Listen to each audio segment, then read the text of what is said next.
లోక్సభ ఎన్నికల్లో వైసీపీ అభ్యర్థిగా విజయవాడ స్థానం నుంచి సొంత తమ్ముడి కేశినేని చిన్ని చేతిలో ఓడిపోయిన మాజీ ఎంపీ కేశినేని నాని సంచలన ప్రకటన చేశారు. ప్రత్యక్ష రాజకీయాల నుంచి వైదొలుగుతున్నట్లు ప్రకటించారు.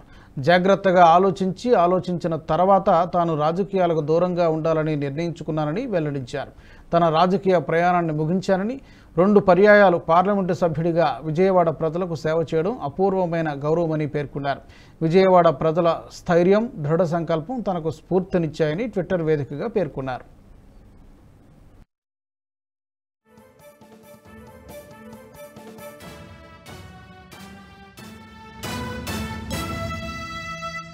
ఈ వీడియో మీకు నచ్చినట్టయితే లైక్ చేయండి, 10 మందికి షేర్ చేయండి. అలాగే కామెంట్ల రూపంలో మీ అభిప్రాయాలను మాతో పంచుకోండి. Nationalist hub group of channels ను సబ్స్క్రైబ్ చేసుకుని తెలుగునాట జాతీయవాద జర్నలిజాన్ని ప్రోత్సహించండి. ఈ వీడియో కింద ఉన్న బెల్ ఐకాన్ పై క్లిక్ చేయడం మర్చిపోవద్దు.